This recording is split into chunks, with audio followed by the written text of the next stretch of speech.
Welcome back, everybody. As many of you guys know, I'm a law enforcement trainer instructor.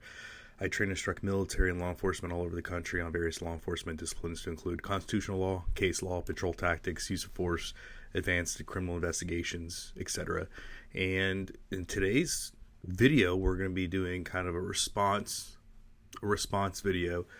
For many that are not in the state of Oklahoma, you may not be aware. In fact, up until probably about a week, a lot of people didn't realize this, but the state of Oklahoma has a new cell phone law for schools, and it basically states, as you can see on the screen here in front of you, that bell-to-bell no cell act was signed by Governor Stitt, and it's going to be enacted this year for 2025 to 2026, basically prohibiting students from holding devices on their person during the school day. And so it says devices should be powered off, stored in a backpack, and not accessed at any time, including lunch and between classrooms, bathroom breaks, etc. Now, what a lot of people are concerned about is that within this Senate bill that's now a law, also known as Senate Bill 139, it basically states that school districts have the leeway and the discretion, if you will, to create their own policies for the school. So to create school policy as it regards to this new law. And what a lot of people are not so excited about is some of the postures and stances that districts have made. So probably one of the most controversial would be Shakota Public Schools. And here you can see on the screen here, Shakota Public Schools basically have stated that there's various disciplinary consequences. So you have first offense, second offense, third offense, fourth offense, and then subsequent offenses. And essentially they're saying that they're going to confiscate the phone, and then depending on how many times this infraction has happened, they're actually going to hold on to the phone overnight for X amount of days, again, depending on how many times that student has already been gotten in trouble, how many offenses they've accumulated over the year. And so that has a lot of parents up in arms, as we can see at this screenshot right here. You can see that people are not happy, and a lot of people are saying that it's unconstitutional, as we can see here with Jasmine Character's Facebook post, and then she lists a bunch of inapplicable case laws because, I don't know, maybe she just thought it was fun to do at the time. And so my phone has been off the hook this week. I've talked to a couple superintendents throughout the state of Oklahoma. I've talked to a bunch of principals, countless teachers, talked to a lot of law enforcement colleagues. And so a lot of people are some people are scrambling, and other people are just wanting to get kind of better understanding of this, and what it is that they can do, what it is they can't do. And so you may be wondering, well, why would people talk to you about this? That's a great question.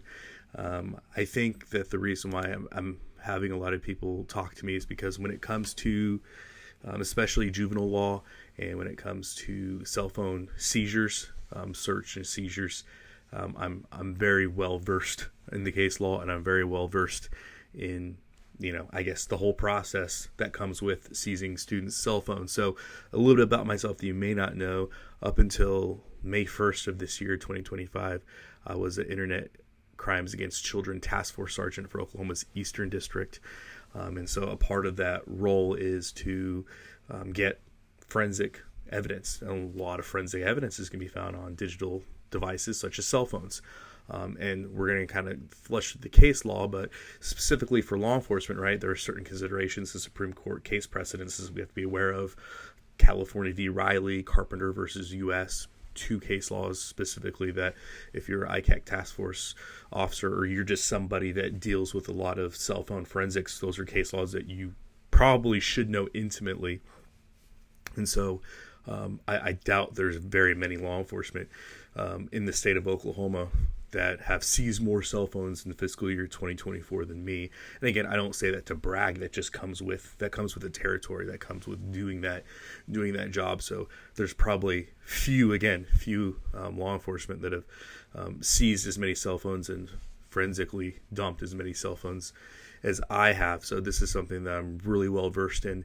Obviously, I'm well versed in the case law, the application, the obtaining search warrants, for example, for it. I have an advanced degree, I have multiple degrees, and I'm also a certified teacher in the state of Oklahoma. A lot of people don't know that. It's not something that I, really have any reason to, comment much on, but I am a certified teacher. So, in the culmination of all these various accolades, I guess you can say, people have come to me and asked me what my opinion is.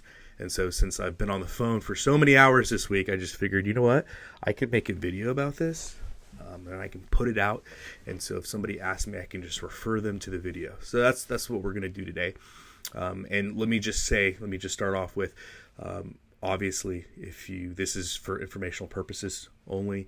If your cell phone is taken or you feel like that you need redress of grievances, contact your lawyer. I'm sure they'll give you a great deal on the hours that they're going to put into your case. I'm sure of it. And so, yes, contact a lawyer. Legally, you're supposed to say that, right? So, yeah, contact your lawyer, contact your representative, talk to your elected officials, talk to your school board, etc. Again, this is just for informational purposes, and this is my understanding of the case law precedents and, kind of what I really think we can expect to see and understand. And this is what I teach law enforcement. So just take all that with a grain of salt, if you will. So I think before we really dive deep into this concept, I think we need to first kind of digress and, in my humble opinion, we need to start off with defining what a school is. And so that's going to be, I guess, different everywhere you go, but I'm going to get my definition straight from Oklahoma state law, which can be found in Title 70, 1-106. As you can see here, public schools defined. I'm not going to insult your intelligence, but it's there. Please feel free to Google it. But essentially, public schools of Oklahoma shall consist of free schools supported by public taxation and shall include, again, all those aforementioned. So that is what a school is. So if we're just taking the template of the definition and let's just apply it to Shakota, right? Shakota clearly falls into the definition of what a school is. Therefore, we have now defined at least the first principle of what it is to start to really flush this out. So Shakota High School, for example, is a school by definition to Oklahoma statute. And that's going to be important as we move on to our next ideal here. And the next ideal that I think we need to talk about is Tinker versus Des Moines in 1969. Again, this is a Supreme Court case precedent, so it's Supreme Court case law. The United States Supreme Court did recognize that the First Amendment rights of students in U.S. public schools. So just because you're a student and you're in school doesn't mean that your First Amendment rights disappear. You absolutely have a First Amendment right in a school. That's important. Good. Cool. We got that established.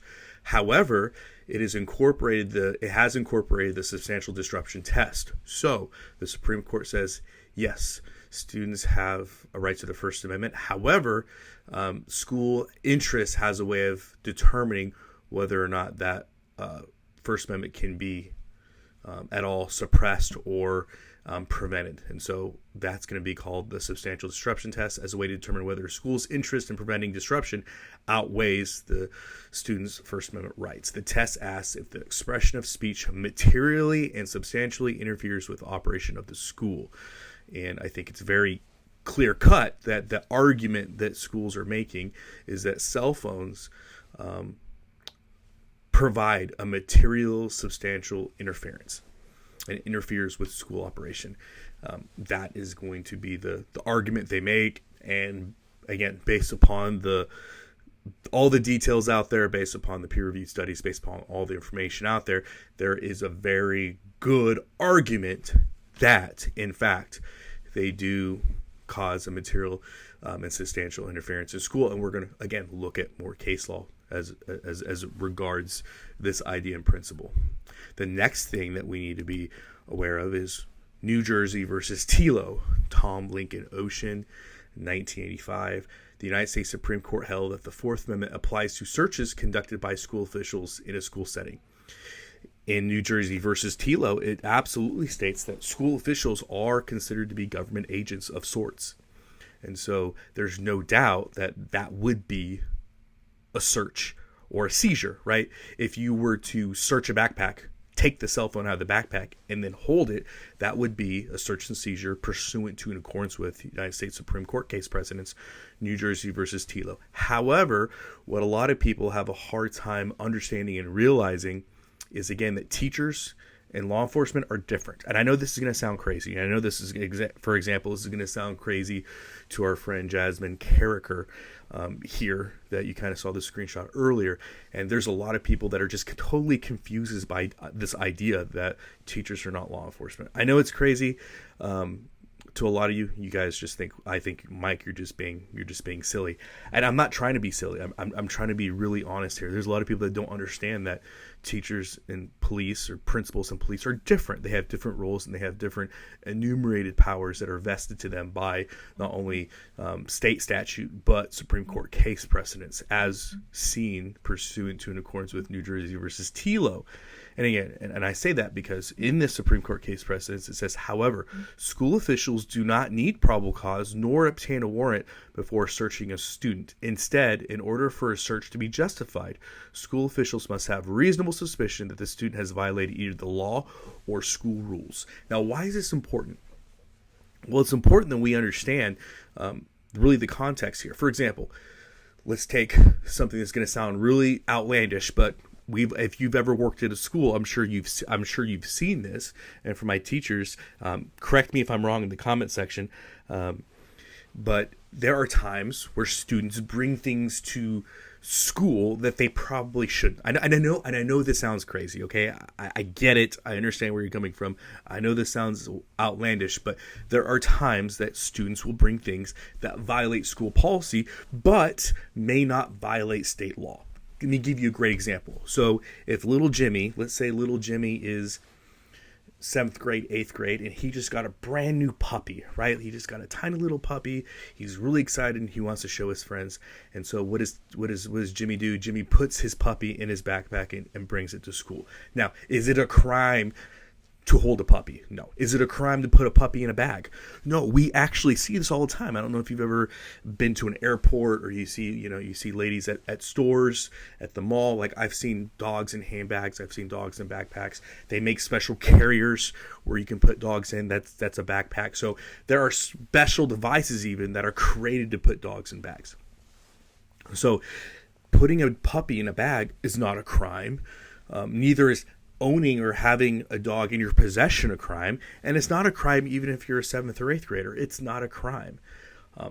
But if they bring it to school, it is a violation of school policy. So here's where it differs. As a police officer, right, I can't search anybody's backpack because I have probable cause to believe if there's a puppy in the bag.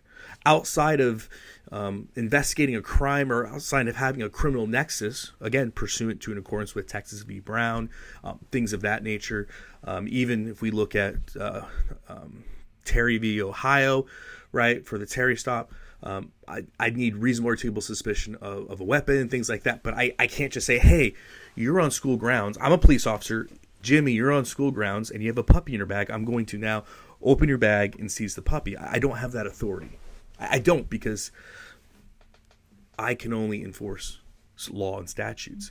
I can't enforce school policy. I can't violate this person's rights because of a puppy in a bag. Now, with that being said, a school official could absolutely search the bag and remove the dog puppy from the bag, and then hold the puppy until a parent or a legal guardian or somebody could arrive and take custodial custody of the puppy. And again, I say this because we have to understand the differences, right? Teachers are not law enforcement, and law enforcement are not teachers. I do not have the ability to search and seize based upon reasonable suspicion. School officials do. So again, it's very important that we understand that if there is a policy or a law and the teacher has a reasonable articulable suspicion, they may absolutely enact upon that reasonable suspicion. Again, and that is pursuant to Supreme Court case precedent. So I think that's really important, because there are a lot of times children will bring things to school that are not criminal to have. It's not a crime for a 15 or 16-year-old to have a pocket knife. It is not a crime for them to have a butter knife. It is not a crime for them to be in possession of certain household things. It's not a crime. There's no criminality there. However, the schools can absolutely say, no, we're going to take your butter knife, Jimmy. Or, Jimmy, you can't have your radio in class. Or, Jimmy, you can't bring your lava lamp to class. Or, Jimmy, you can't bring your fishing pole to class. Again, all things I've seen, right? They can absolutely take possession of things that are in violation of school policy, right? So that's really important. That's really important to note. There are things that, again, medicine is another great example. It is not illegal to have over-the-counter medication on your person. It's not a crime. You can buy it at Walmart. It's not a crime. But you can't, for example, you can't have that in school, right? They could say, hey, no, we have policies and procedures that are set up for OTC, over-the-counter medication, etc. Right? So there are certain things that school officials can do that law enforcement can't. So, I know we discuss this heavily, but there are people that don't seem to understand that, and so we're summing this up for the Jasmines of the world here. Okay, so the next thing that we have to understand and consider is that each and every school, again, like we said, has the right and ability to create the policies that they see fit for their school based upon it falls in line with federal law, state law, etc. And so let's take a look at some of this. So right here on the screen, we have Price versus New York 2007. So, for example, the New York Supreme Court upheld that schools could ban the mere possession of cell phones on school property. Did you know that? Isn't that wild? So in the state of New York, you can, the New York Supreme Court upheld that schools can ban the mere possession of a cell phone on school property. Again, that's New York case precedents. Liberal New York said that. Let's look at another one, Laney versus Farley. This is a Sixth Circuit court case in 2007 out of Tennessee. Long story short, 8th grader Victoria Laney had a cell phone that went off during class, and pursuant to the school's cell phone policy, they confiscated the phone for 30 days. They gave her a 1-day suspension. The dad, Mr. Laney, did not like that. He brought a federal lawsuit against the school, arguing that her due process and her civil rights were violated for retaining the phone for 30 days and the 1-day suspension. However, the Sixth Circuit dismissed Mr. Laney's claim that the school's retention of his daughter's cell phone for 30 days and 1-day school suspension violated her constitutional rights. So the Sixth Circuit said no. The school kept your phone for 30 days. They suspended her for 1 day. That is 100% constitutionally okay, right? There's no constitutional violation here. There's nothing here. Again, you may not like that. I'm not even saying that I like it, but I have to understand and I have to accept the reality for what it is. And the Sixth Circuit did uphold that. Let's look at another one. Here's another case in front of you. 2010, the Arkansas Supreme Court affirmed that a principal who confiscated and retained a student's cell phone for 2 weeks pursuant to a district school policy did not violate the student's state or federal rights pursuant to in accordance with Koch v. Adams, 2010. We got another one for you. Here's another one. Snohomish High School, 2018. This is out of Washington. The U.S. District Court for Western District of Washington rejected a student's Section 83 claim, 42 U.S.C. 1983 qualified immunity claim, that district officials, when they confiscated his cell phone and interrogated him by an assistant principal and even searched his car, that his rights were violated under the Fourth and Fifth Amendment. So the Western District Court of Washington simply rejected this claim that his rights were violated. And they confiscated the phone, and they interrogated him and searched his car, and the district court just dismissed it, totally rejected his claims and arguments. Again, so I say this not to, I say this not because, I necessarily agree with how these schools handle things, but at the end of the day, we have to realize the reality, right? We can't change something without understanding the reality of the things, and so I think it's really important that we understand the reality. So we have to be real honest with what we're talking about here, okay? And hopefully this will kind of shed a little bit more light. So you're talking about for example, in the state of Oklahoma, Senate Bill 139, right? It was created by senators that were elected by the people in good standing. This bill was then brought forth in front of the governor, who is elected by the people in good standing, and it has been certified into law. Then in the law, it says that school officials are allowed to create their own district policy. These district policies are created by a school board of members that are elected bodies within the community in which they serve in good standing. So we have to realize all the various nuances here. And then when we look at the Supreme Court case precedences, and we look at these court case precedences in different states and the circuit case precedences, they have all upheld that the confiscation of a phone for violating school policy and rules is 100% okay. And even holding the phone overnight is 100% okay. Again, this is not me. I wasn't a part of any of these cases. But this is what various courts have affirmed. And again, I know parents may not like that, but this is what it is. Now, if you're asking what my honest opinion on it is, and let me just be real honest with my biases here. I don't have any children that are in public school, so this does not affect me in the slightest. This new law has no effect on me. And yes, I'm a certified teacher, but I'm not paid by any school district. The reason why I became a teacher is because I think that there are things that our students need to be learning, especially from a constitutional standpoint, constitutional law, even driving schools. Like, there are so many things that I think students need to be taught that they're not being taught. And instead of just depending on a school district to facilitate this education, I took it upon myself to get certified because I want to teach the next generation things that they're obviously not learning, and that upsets me. So that's totally where I'm coming from this. I have no skin in the game as far as me having children on my own or being paid for or sponsored by anybody.